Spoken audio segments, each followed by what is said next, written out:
ETF index mutual funds నేర్చుకుని stock మార్కెట్లో రాణించాలనుకుంటున్నారా? వెంటనే ఈ నెంబర్కి కాల్ చేయండి. But according to my understanding, depression is not an issue.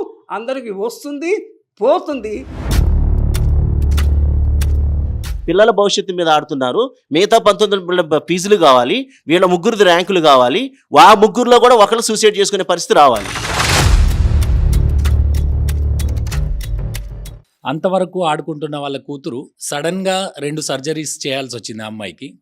So సడన్గా తను ఏంటంటే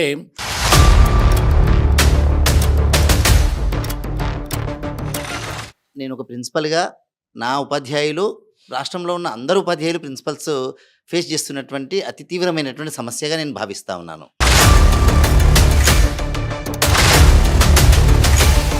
ఇప్పటికీ కూడా సైకాలజిస్ట్ దగ్గరికి వెళ్ళిపోండి, సైకాట్రిస్ట్ దగ్గరికి వెళ్ళిపోండి, డబ్బులు దారపోయండి, ట్రీట్మెంట్ తీసుకోండి అని చెప్పి చెప్పట్లే.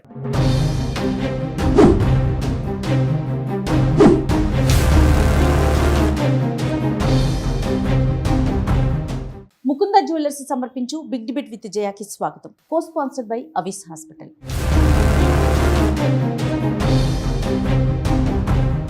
కనీస కర్తవ్యాలను కూడా unfortunately we have outsourced. Exactly. Why we are sending to psychiatrists? So, We are unable to. what do we do in such a case? What do we do? ఇంగ్లీష్లో సెల్ఫ్ హెల్ప్ అనేది ఉంది. డిప్రెషన్కి లోనైన పేషెంట్ తనకై తానే help చేసుకొని ఆంతరంగిక ఆలోచించి నాకు ఈ డిప్రెషన్లోకి నేను ఎందుకున్నాను అని గమనించుకొని బయటికి రావాల్సింది ఆయన్నే. ఎక్స్టర్నల్ హెల్ప్ అంటే ఈ పర్సెప్షన్ లోపం వల్ల కూడా ఇది జరుగుతుంది. నన్ను నేను హెల్ప్ చేసుకోలేకపోతున్నాను, బయట ఉన్న వాళ్ళు ఉన్నా కూడా వాళ్ళు సహాయం చేయడానికి రెడీ ఉన్నా నేను అడగలేకపోతున్నా, వాళ్ళు నాకు సహాయం చేస్తారన్న విశ్వాసం నాలో పోయింది. I have wrongly perceiving it. These are the reasons for the people to get in to depression. But according to my understanding, depression is not an issue. అందరికీ వస్తుంది, పోతుంది. డిప్రెషన్లో వచ్చిన వాళ్ళు కొంచెం జాగ్రత్తగా ఉండాలి. ఫ్యామిలీ మెంబర్స్ కూడా వాళ్ళ పనులు ఆ 3-4 నెలలు పక్కన పెట్టి అవి అవుట్సోర్స్ చేసి they should be with the patient outsource చేసే బదులు. Thank you. రైట్. నా పేరు మహేష్ అండి. నేను తెలంగాణ బీసీ గురుకులాలు స్కూల్ ఆఫ్ ఎక్సలెన్స్లో హెచ్ఓడి మ్యాథమెటిక్స్గా వర్క్ చేస్తున్నాను. సార్ చెప్పినట్టు రీసెంట్గా మా ఫ్రెండ్ ఒకతన్ని చూశాను. అంతవరకు ఆడుకుంటున్న వాళ్ళ కూతురు సడన్గా 2 సర్జరీస్ చేయాల్సి వచ్చింది ఆ అమ్మాయికి. సో సడన్గా తను ఏంటంటే మాట్లాడుతూ ఏడవడం, డ్రైవ్ చేస్తూ ఒక దారిలో వెళ్ళే బదులు ఇంకో దారిలో వెళ్ళడం, సడన్గా ఎప్పుడు నవ్విస్తూ ఉండే మనిషి సడన్గా కోపం తెచ్చుకోవడం, సడన్గా ఏడవడం, ఇలాంటివి జరిగాయి. సో యాజ్ ఎ ఫ్రెండ్గా నేను తనని ఏదన్నా ఓదార్చాలన్నా ఎంతవరకు చెప్తాం, అది మంచి వాళ్ళకు మంచి జరుగుతుంది, ఏదైనా మళ్ళీ మంచి జరుగుతుంది అని చెప్తాం. కానీ ఏవైనా టెక్నికల్గా లేదా సార్ ఏమైనా మనం వాళ్ళకి హెల్ప్ చేయడానికి ఏ విధంగా సహాయం చేయొచ్చు. ఇందాక మేడం అన్నట్టు నిజంగా అందరికీ టైం ఉండట్లేదు. కానీ మన స్నేహితులకు కానీ మన ఫ్యామిలీకి కానీ ఖచ్చితంగా మంచి చేయాలి అని అనుకుంటే ఖచ్చితంగా మంచి చేస్తాం. మనం ఆఫీస్లో ప్రమోషన్ కోసం, ఇంకెవరో మంచి కోసం ఎన్నో పనులు చేస్తుంటాం. అదే మన వారి కోసం నిజంగా మనం గట్టిగా అనుకుంటే ఖచ్చితంగా టైం ఇస్తాం. ఇప్పుడు నేను అలా అనుకున్నాను నా స్నేహితునికి ఏమైనా చేద్దామని, కానీ నేను ఎలా చేయాలి అనేది నాకు ఆ అవగాహన లేకుండా పోయింది. ఎన్ని వెతికినా, ఎక్కడ ఇంటర్నెట్ వెతికినా నాకు సరైన సమాధానం దొరకలేదు. డాక్టర్ గారి నుంచి అలాంటి సలహా ఒకటి ఆశిస్తున్నాను. నమస్కారం అండి. సో అందరికీ, నా పేరు P Venkateswara Reddy, school of excellence ప్రిన్సిపల్గా పనిచేస్తూ ఉన్నాను భువనగిరిలో. ఒక పర్టికులర్ పాయింట్ని మాట్లాడదలుచుకున్నాను డాక్టర్ గారు. నేను చాలా ఇబ్బందికరంగా, నేను ఒక ప్రిన్సిపల్గా నా ఉపాధ్యాయులు, రాష్ట్రంలో ఉన్న అందరు ఉపాధ్యాయులు, ప్రిన్సిపల్స్ ఫేస్ చేస్తున్నటువంటి అతి తీవ్రమైనటువంటి సమస్యగా నేను భావిస్తూ ఉన్నాను. అది అందరూ కామన్గానే చూస్తూ ఉంటారు, కానీ మేము ప్రత్యక్షంగా అనుభవిస్తూ ఉన్నాం దాన్ని. ఈ కోవిడ్ కన్నా ముందు ఉన్నటువంటి విద్యార్థులు పూర్తి స్థాయిలో వాళ్ళ మానసిక ఆలోచనలు మారిపోయినాయి, వాళ్ళ ప్రవర్తన సరళి మారిపోయింది. ఒక్కసారి ఎండాకాలం తర్వాత మళ్ళీ జూన్ నెలలో పిల్లలు వచ్చినారు అంటే వాళ్ళను దారికి తీసుకురావడానికి దసరా సెలవుల వరకు చేయాల్సి వస్తుంది, కష్టపడాల్సి వస్తుంది అందరం. ఎందుకంటే మేము గురుకుల వ్యవస్థలో ఉన్నాం కాబట్టి పిల్లలందరూ అక్కడే ఉంటారు. అక్కడే ఉండడం వల్ల ఏవైతే పనులు ముఖ్యంగా 1-2 సంవత్సరాల్లో ఏ రకంగా పట్టాలు తప్పినారో వాటి నుంచి బయటికి తీసుకురాలేకపోతున్నాం. ఒకవేళ తీసుకొచ్చినా ఏదో ఒక కారణంతో మళ్ళీ ఇంటికి పోవడము, 1 రోజు 2 రోజుల కారణంతో ఇంటికి పోయినటువంటి విద్యార్థి, ఏదో అనారోగ్య కారణం చెప్పి ఇంటికి పోయినటువంటి విద్యార్థి 10 రోజుల వరకు రావడం లేదు.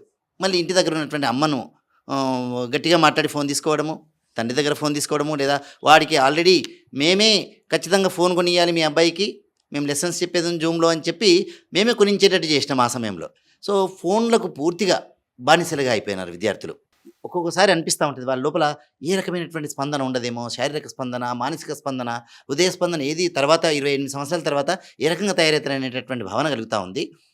కాకపోతే ఈ సందర్భంలో చాలా క్రిటికల్ అంశంగా నేను భావిస్తామన్నాను అవునండి, డాక్టర్ గారు ఈ తప్పకుండా. విషయాన్ని. ఈ సందర్భంలో పేరెంట్స్కి కానీ మాకు ప్రిన్సిపల్స్కి, ఉపాధ్యాయులకి మీ వైపు నుంచి కూడా కొన్ని మాటలు విందామని నేను ఇక్కడికి రావడం జరిగింది డాక్టర్.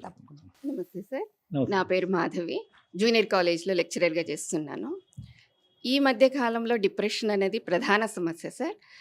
ప్రతి వ్యక్తి జీవితంలో ఎప్పుడో ఒకప్పుడైతే ఈ సమస్యను ఫేస్ చేయాల్సిందే. అయితే నేను ఇంటర్మీడియట్ సెక్టార్లో ఉన్నాను.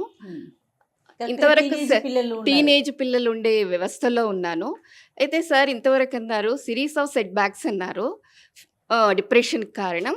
కానీ నా ఉద్దేశం ప్రకారము ఇప్పుడు ఒక ఫెయిల్యూర్తోనే వాళ్ళు డిప్రెషన్లోకి వెళ్ళిపోతున్నారు.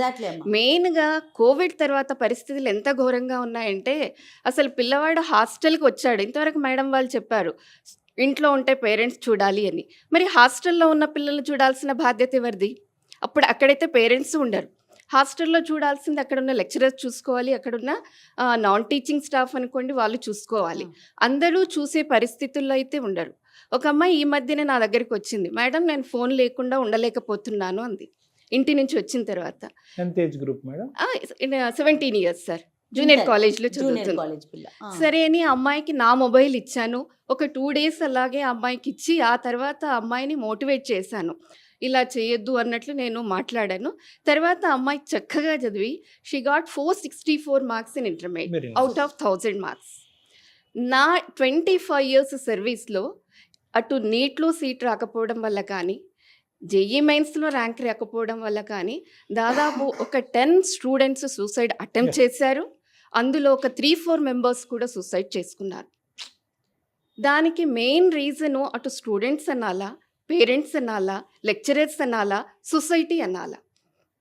నా 50 minutes క్లాస్లో దాదాపు నేను ఒక 40 minutes నేను క్లాస్ చెప్తాను. 10 minutes పిల్లల్ని మోటివేట్ చేయడం. అంటే ఒక చదువు ఒక్కటే కాదు, చదువులో వెనకబడడం ఒకటే వాళ్ళకు కారణం కాదు, లైఫ్ అనేది ఎలా లీడ్ చేయాలి దాని గురించి నేను చెప్తాను. ప్లస్ ఈ సమస్యలో ఉన్నప్పుడు పిల్లలు మన దగ్గరికి చెప్పగలిగితే దానికి సొల్యూషన్ ఏంటో మనం చెప్పగలం. అలా పిల్లలు చెప్పలేకపోతే మనం ఏం చేయాలి?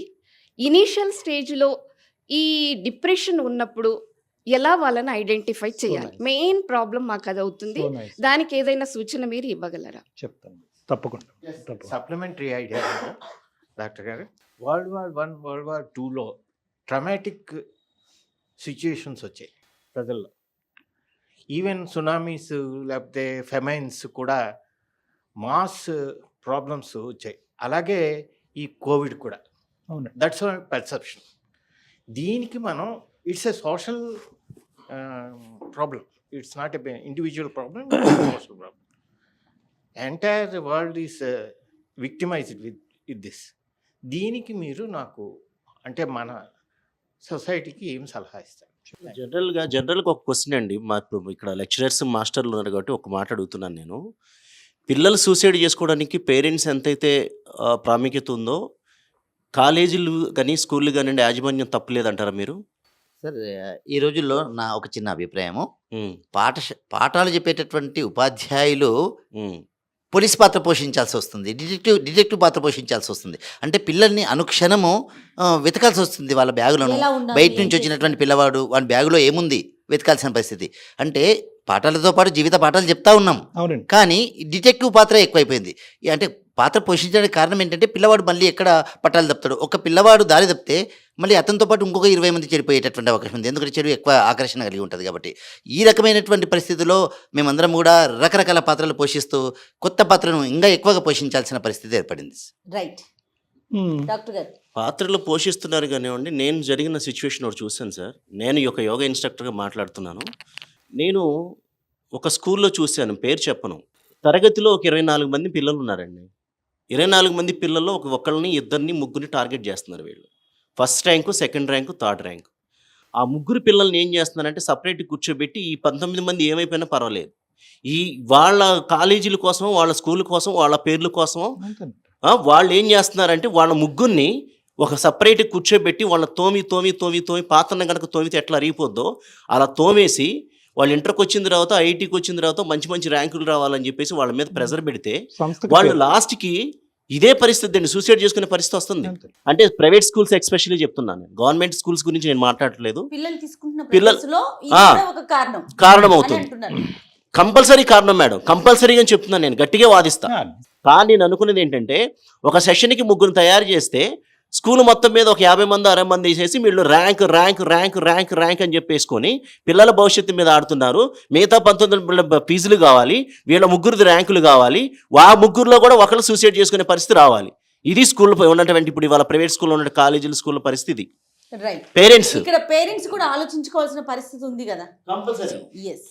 తారతమ్యము కొట్టొచ్చినప్పుడు, కనిపించినప్పుడు నన్ను తక్కువ, ఇతరులను ఎక్కువ చూస్తున్నాడనే భావన బలంగా కలిగినప్పుడు కూడా డిప్రెషను అది ముదిరి సూసైడు జరిగే అవకాశం ఉంది, జరుగుతున్నాయి. This I just want to add, that's it. Right. అందరికీ నమస్కారం. నా పేరు సరిత, నేను అడ్వకేట్ని. డిప్రెషన్ అంటే నాకు గుర్తుకొచ్చేది మా అమ్మగారండి. సో మా మదరు ఊర్లో ఒక్కతే ఉండేది, అంటే రియల్గా జరిగిన సంఘటన మీకు షేర్ చేసుకుంటున్నాను. సో తను ఆదరణకు లోన్ అయ్యి డిప్రెషన్లోకి వెళ్ళిపోయింది. తను రెగ్యులర్గా నా దగ్గరికి వచ్చి వెళ్తూ ఉండేది.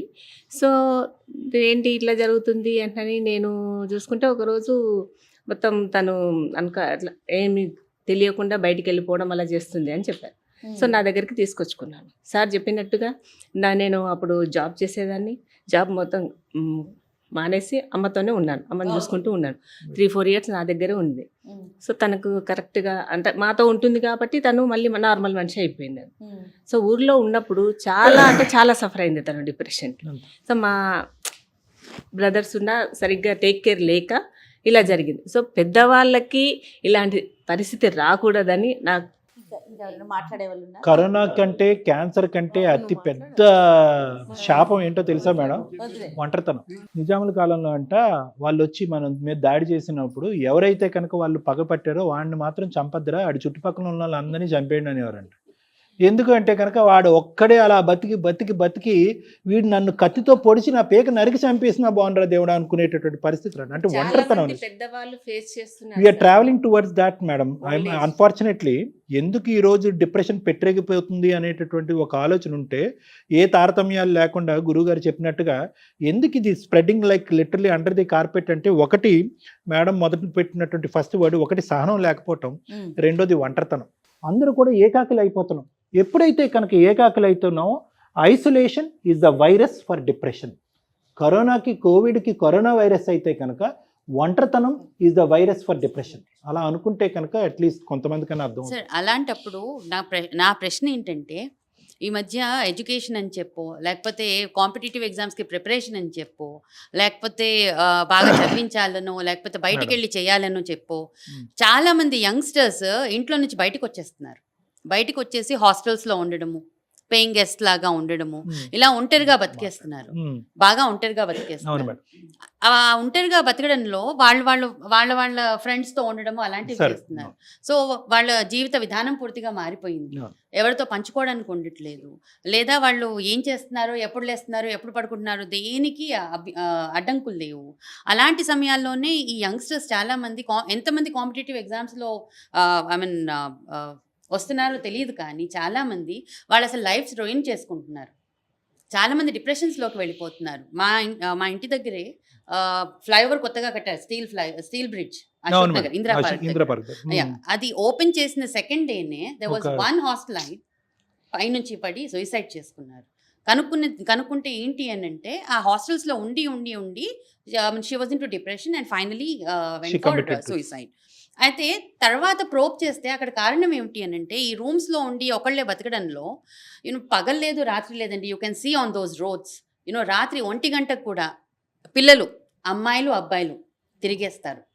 కోచింగ్ సెంటర్స్ చుట్టూ అక్కడ హాస్టల్స్లో బతికే వాళ్ళు ఇష్టం వచ్చినట్టు, నచ్చినంత వరకు ఎవరైనా వచ్చి ఏంటమ్మా ఎందుకు ఈ టైంకి ఇలా ఉన్నావు అంటే, మీకేమైంది అని అడుగుతారు. తేడా వచ్చిన రోజు ఏదో జరిగిపోయింది అని అప్పుడు కంప్లైంట్ చేయడానికి వెళ్తారు. ఇలాంటివి మేము కాలేజెస్ లో కూడా బాగా చూస్తాం, మా కాలేజ్ లోనే చూస్తాం. ఇదివరకు వేయటం లేదా సూసైడ్ టెండెన్సీకి వెళ్ళిపోవటం, చంపటం, ఆపినప్పుడు ఇవే కదా చూస్తాం. అడిగినప్పుడేమో అమ్మ నీ లిమిట్స్ లో నువ్వు ఉండు, ఇంట్లో అది కూడా చెక్ చేయరు. తర్వాతనేమో ఎక్స్ట్రీమ్ స్టెప్స్ తీసేసుకొని అది కాస్త పోలీస్ కేసు వరకు వెళ్ళిపోయి ఎగ్జాక్ట్లీ ఇది యంగ్స్టర్స్ లో చాలా ఎక్కువగా ఉంది. How can we treat it? నేను స్ట్రెస్ ఇప్పుడు ఈ రోజు జరిగినటువంటి డిబేట్లో స్ట్రెస్ గురించి మాట్లాడుకున్నాను డాక్టర్ గారు. స్ట్రెస్ అనేది నేను ఫస్ట్ చెప్పింది కూడా మనం సృష్టించుకుంటామని చెప్పాను. ఇంకొకటి, మనం మన కుటుంబ సభ్యులతో అందరం కలిసి ఉండకపోవడం అనేది స్ట్రెస్ ఫస్ట్ ఆఫ్ ఆల్. నేను ఇంకోటి ఏంటంటే సత్సంగం. ఇక్కడ ఎంతమంది కలిసామండి, అందరూ కరోనా వచ్చిన తర్వాత చాలామంది మెడికల్ మాఫియా కానీ డాక్టర్లు, అంటే డాక్టర్ గారు ఉన్నారు పర్వాలేదు అయినా కానీ డాక్టర్లు కానీ వీళ్ళందరూ ఏం చెప్తున్నారంటే స్ట్రెస్కి ఆ ట్యాబ్లెట్ వాడండి, స్ట్రెస్కి ఈ ట్యాబ్లెట్లు వాడండి, స్ట్రెస్కి మీరు విటమిన్స్ తీసుకోండి, ఇవన్నీ చెప్తున్నారు. కానీ దయచేసి ఈ డిబేట్ ద్వారా నేను చెప్తున్నాను, స్ట్రెస్ పోవాలి అంటే నలుగురు ఉంటే నలుగురు కూర్చొని చక్కగా మీలో ఉన్నటువంటి పొద్దున్నుంచి రాత్రి వరకు ఏం జరుగుతుంది నలుగురు కుటుంబం మొత్తం కూర్చొని షేర్ చేసుకోండి. అదేవిధంగా మీ పెద్దవాళ్ళు లేకపోతే ఇక్కడ సిటీలో బ్రతికే వాళ్ళు మీ అమ్మా నాన్న అర్జెంటుగా ఇంట్లో తీసుకొచ్చి పెట్టుకోండి. వాళ్ళు ఉంటే మనకి ఎంత స్ట్రెస్ ఉన్నా ఒక భార్యని అమ్మలాగా చూసుకుంటున్నాం తప్ప ఒక అమ్మని అమ్మలాగా మనం గుర్తించట్లేదు. అమ్మని మన దూరం పెట్టేసి భార్యలోనే అమ్మని ఆలిని ఇద్దరిని చూసుకోవడం అంటే మనకు తగదది. తప్పకుండా అమ్మని తీసుకొచ్చి ఇంట్లో పెట్టండి.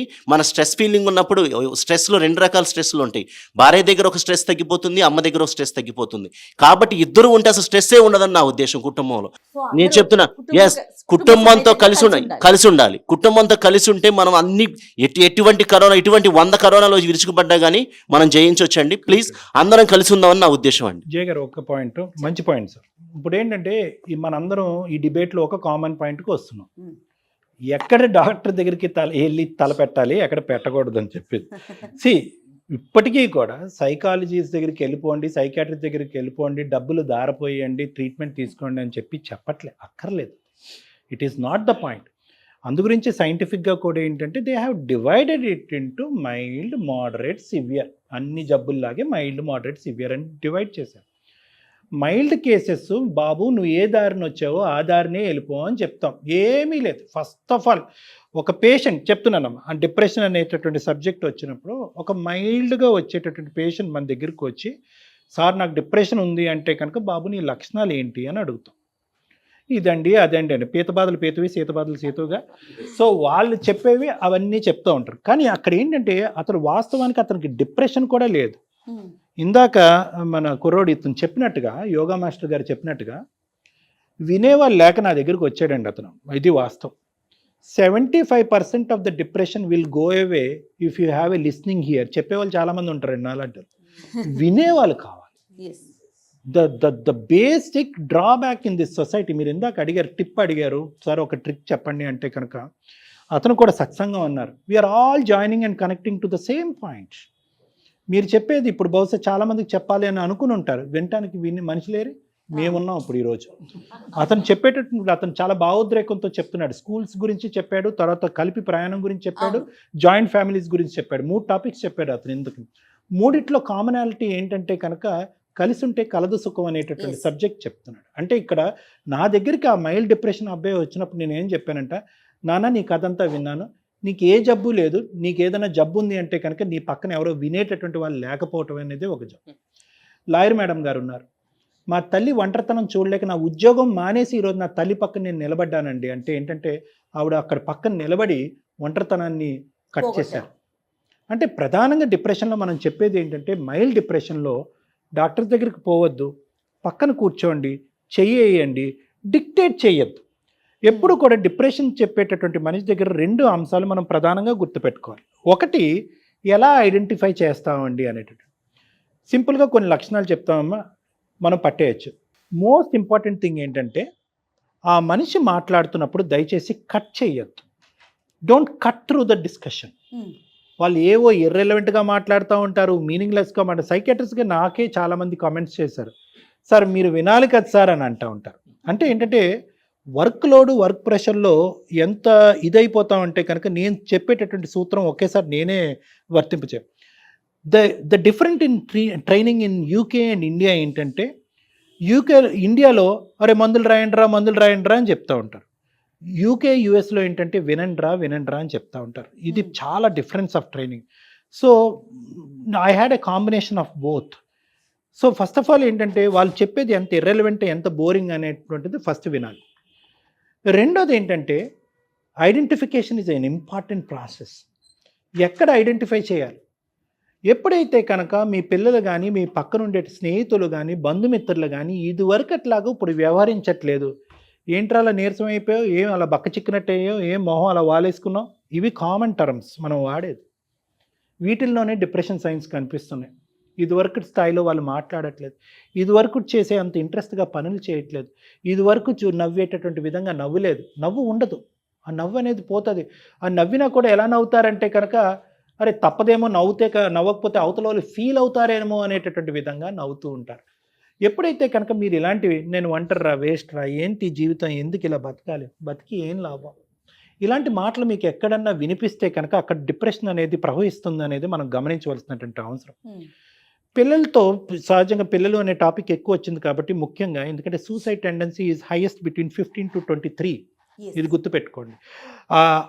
ఐరన్ బ్రిడ్జ్ దొరికేకే ఆవిడ ఎందుకు వెళ్ళి సూసైడ్ చేసుకుంది అంటే కనుక యూజువల్గా ఏంటంటే సూసైడ్ అనేటటువంటి టాపిక్ వచ్చినప్పుడు చాలా ప్రధానమైనటువంటి కరోనా, క్యాన్సర్ ఇలాంటి వాటికి అన్నిటికంటే, అంటే అవి తక్కువ చేయట్లేదు కానీ వాటన్నిటికంటే అతి భయానకమైనటువంటిది, ఖచ్చితంగా ట్రీట్మెంట్ ఉంది అని చెప్పలేనటువంటిది, వ్యాక్సిన్ లేనటువంటి ఒక మహమ్మారి రానున్న రోజుల్లో విచ్చలవిడిగా పెరిగిపోతుంది అనేది సూసైడ్ అండి. ఇదేంటంటే ఎన్ని సూసైడ్స్ డేస్ చేసుకున్నా కూడా దీనికి ఒక సొల్యూషన్ మనం ఐడెంటిఫై చేయలేకపోతున్నాం. ఎందుకంటే S for suicide, S for secrecy అండి. చెప్పేవాడు చావడంట, చచ్చేవాడు చెప్పడంట. సో కాబట్టి ఏంటంటే ది సీక్రసీ ఇది పెద్ద ప్రధానమైనటువంటి అంశం. The ability to open up the society to speak about suicides is the biggest agenda of the day. అందుకే సూసైడ్ ప్రివెన్షన్ డే ఎందుకంటున్నానంటే, బాబు ఇప్పటికైనా తలుపులు తీసి బయటకు వచ్చి చెప్పండిరా, చచ్చిపోవాలనుకుంటే చెప్పండిరా బాబు అంటాం. ఎందుకంటే ద మినిట్ చనిపోతానేమో అనేటటువంటి భావాన్ని బయట వ్యక్తపరిచినప్పుడు వాడు సూసైడ్ చేసుకోడండి. నా దగ్గర పేషెంట్స్ వచ్చినప్పుడు నేను చెప్తాను, చనిపోవాలని అనిపిస్తుంది, ఎప్పుడు అనిపించింది అని అంటాడు. వాడు ఇలా ఆలోచనలోకి వెళ్తూ ఉంటాడు, సార్ నిన్నే అనుకున్నాను అని అంటాడు. వాడు చచ్చిపోడు, ఇంకా చావు. ఎందుకంటే కనుక మనం కంట్రోల్ చేసేస్తాం. అది ఏందిరా ఎడం చేయి వైపే చూస్తున్నాం, కుడి చేయి చూడ అంటాం మనం. చాలు వాళ్ళకి. ఎందుకంటే ఆ డిప్రెషన్లో ఆ స్థాయిలో దిగిపోయినప్పుడు ఎడం వైపు చూసేవాడు కుడివైపు కూడా చూడొచ్చు అనేది కూడా మర్చిపోతారండి. You don't find the solution, you have left right రెండు ఉన్నాయి మనకి. కానీ డిప్రెషన్ ఒక మనిషిని ఏ విధంగా సక్ చేస్తుందంటే కనుక you don't see any other alternative పాతే. చచ్చిపోవాలి, నేను ఈ బాధను భరించలేకపోతున్నాను. శారీరక పరమైన బాధ ఏంటి అంటే మనం అనిపించవచ్చు వాడు అంత పైనుంచి దుంకి చచ్చిపోయాడా అని మనం అనుకుంటాం. కానీ వాస్తవానికి వాడికి అది చాలా చిన్న ఇష్యూ. ఆ రోజు దుంకినప్పుడు అది చాలా చిన్న ఇష్యూ. ఒక ప్రముఖ సంస్థలో ఈ మధ్యన పేపర్లో విచ్చలవిడిగా వచ్చినటువంటి ఒక ప్రముఖ స్కూల్లో, ఇంటర్నేషనల్ స్కూల్లో, అబ్బా ఆ స్కూల్లో అన్ని లక్షల ఫీజు తీసుకుంటుంది అనుకునేటటువంటి స్కూల్లోంచి నెల గ్యాప్లో 2 పిల్లలు సూసైడ్. ఒకరు 25th floor if I'm not wrong, ఇంకొకరు 13th floor దుంకి చచ్చిపోయారు. ఇద్దరు టీనేజ్ అమ్మాయి, అబ్బాయి. ఏమండి, వాళ్ళ పేరెంట్స్ ఉన్నాయి, డబ్బులు ఉన్నాయి, అబ్బా ఆ కమ్యూనిటీలో ఉంటే ఎంత బాగుంటుంది అనుకునేటటువంటి కమ్యూనిటీలో ఉంటున్నారు. అడక్కపోయినా అన్నీ ఇచ్చేటటువంటి ఆ 2 పిల్లలు, అందులో ఒక అబ్బాయి అంట ముందు రోజు అమ్మ బ్రెడ్ ఆమ్లెట్ చేయన్నాడంట. గంట ముందు చెప్తున్నాను ఎంత సీక్రెట్. అమ్మ బ్రెడ్ ఆమ్లెట్ చేయమ్మ, నాకు చాలా ఇష్టం అంటే, ఈడు పొద్దున్నే బ్రెడ్ ఆమ్లెట్ తిన్నాడు కదా, మళ్ళీ ఇప్పుడు బ్రెడ్ ఆమ్లెట్ ఎందుకు అడుగుతున్నాడు అని చెప్పి తల్లి అనుకుంది. అమ్మ తమ్ముడికి రెడ్ కలర్ డ్రెస్ అంటే ఇష్టం కదా, ఒకసారి వాడికి రెడ్ కలర్ డ్రెస్ వేయమ్మా, చూడాలని ఉంది అని అన్నాడంట. అంటే ఇలాంటివి కొన్ని చెప్పాడనమాట. అమ్మ ఆ రోజు సినిమాకి వెళ్తానన్నారు, నాకు ఎగ్జామ్ ఉందని చెప్పి నాన్న నువ్వు సినిమాకి వెళ్ళారు, ఈరోజు వెళ్ళండి అమ్మా ప్లీజ్ అని చెప్పి ఆ సినిమాకి పంపించి ఈ అబ్బాయి దుంకేశాడండి పైనుంచి. అంటే నిజంగా ఆ అబ్బాయి ఆ నిమిషంలోనే అనుకున్నాడా అంటే S for suicide, S for secrecy అని నేను ఎందుకు అన్నాను అంటే కనుక ఆ అబ్బాయి ఖచ్చితంగా కొన్ని ఇండికేటర్స్ పంపించుంటారు, పసిగట్టలేకపోవటం అనేటటువంటిది. ఎందుకంటే సూసైడ్ అంటే కనుక ఎక్కడో ఉంటుంది, ఏదో కొంపలో ఉంటుంది, మనకు సంబంధించింది కాదు. బలహీనులు ఒక్కలే సూసైడ్ చేసుకుంటారు, డబ్బున్న వాళ్ళు ఒక్కలే సూసైడ్ చేసుకుంటారు, తిండి దొరకని వాళ్ళే సూసైడ్ చేసుకుంటారు. ఈ కాన్సెప్ట్ ఫస్ట్ మనం తీసేయగలిగితే అప్పుడు సూసైడ్ అనేటటువంటి వ్యవహారం అందరికీ అర్థమవుతుంది. ఇదేంటంటే ఎక్కడో పుట్టినటువంటిది ఎక్కడో ఉంటుంది అనేటటువంటి ఫస్ట్ పోవాలి. ఈ ఇండికేటర్స్ అనేది చాలా సున్నితంగా ఉంటాయండి. అమ్మ ఏమీ లేకుండా ఎందుకమ్మా ఊరికి ఆలోచిస్తున్నావు అంటే, ఏమీ లేకపోయినా ఎందుకు ఆలోచిస్తుందండి మీ అమ్మాయి? ఏదో ఉంటే కదా ఆలోచిస్తుంది. ఫస్ట్ ఈ పేరెంట్ సైకాలజీ, ఒకప్పుడు హాస్టల్లో ఉంటే కనుక వార్డెన్స్ సైకాలజీ మారవలసినటువంటి అవసరం ఉంటుంది. ప్రతిదీ కూడా ఏది పని పాట్ లేకుండా ఆలోచించటం, ఎక్కువ ఊహించుకోవటం అనేటటువంటిది కాన్సెప్ట్ మనం కొద్దిగా తగ్గించుకొని, రైట్. మనం అలా కాకుండా వినేటటువంటి అవకాశాన్ని ఇచ్చి అర్థం చేసుకునేటటువంటి అవకాశాన్ని ఇస్తే కనుక డిప్రెషన్ మూడ్ లో నుంచి కొంత డిప్రెషన్, సూసైడ్ని అది. కొంతవరకు ఎందుకంటే సూసైడ్ గురించి మాట్లాడేటప్పటికి నాకు నిజంగా నాకే భావోద్రేకం వచ్చేస్తాం. ఎందుకంటే that is the worst way of ending life. Yes. అరే మనం పుట్టి పెరిగి సాధించవలసినటువంటి 1,00,000 ఉంటే కనుక కొంతమంది ఈరోజు మన ఇండో అమెరికన్ క్యాన్సర్ హాస్పిటల్కి ఎక్కడ వెళ్ళిపోతే, డాక్టర్ బాబు నా కొడుకును 1 వారం బతికించండి అయ్యా అని అడుగుతూ ఉంటారు. వీళ్ళేమో వచ్చి ఈరోజు చచ్చిపోతే బాగుందని వీళ్ళు అనుకుంటూ ఉంటారు. ఎంత కాంట్రాస్ట్ చూడండి. నేను అందు గురించి అంటూ ఉంటాను, నా దగ్గరికి వచ్చి ఎవరన్నా అమ్మాయి కానీ అబ్బాయి అంటే వచ్చి నన్ను నేను అంటూ ఉంటాను, పదండ్రా వెళ్దాం క్లినిక్, అందరూ వెయిట్ చేస్తూ ఉంటారు, ఆ క్యాన్సర్ హాస్పిటల్ దగ్గరికి వెళ్ళి వద్దాం పదండి, నువ్వు చచ్చిపోతావని అంటే కనుక నేను నా కుర్చీలోంచి రిజైన్ చేసేస్తాను, నేను ఉద్యోగం చేయాలి. నిజంగానమ్మా పెయిన్ అనేటటువంటిది పిల్లలకి యువతరానికి చూపెట్టాలి. అసలైనటువంటి పెయిన్ అంటే ఏంటి? ఒక క్యాన్సర్ హాస్పిటల్కి తీసుకెళ్ళండి, ఒక వృద్ధాశ్రమంకి తీసుకెళ్ళండి, ఒక అనాథాశ్రయంకి తీసుకెళ్ళి అసలు అరే నొప్పి అంటే నీది కాదురా, ఒక పరీక్షలో ఫెయిల్ అవుతే నొప్పి కాదు, 10 రూపాయలు ఫెయిల్ అయితే నొప్పి కాదు, ఒక ఉద్యోగం ఒక డిప్రమోట్ అయ్యో లేదంటే సస్పెండ్ అవుతే నొప్పి కాదు, మీ పిల్లలు మిమ్మల్ని ఒక మాట అన్నా తల్లిదండ్రులు ఒక ఇది నొప్పి కాదు, నొప్పి అంటే ఇదిరా అని ఎప్పుడైతే చూస్తామో ఎవడు సూసైడ్ చేసుకోరు. Super super. అదొక్కటే మార్గం. అవును జయ. సూపర్ అండి, చాలా ఎమోషన్ అయ్యారు డాక్టర్ గారు కూడాను. Thank you so much doctor గారు. అట్లానే డిబేట్లో పాల్గొన్నందుకు అందరికీ కూడా ప్రతి ఒక్కరికి స్పెషల్ థ్యాంక్స్ అండి. మరో టాపిక్తో బిగ్ డిబేట్ విత్ జయాలో మళ్ళీ కలుద్దాం. నమస్తే.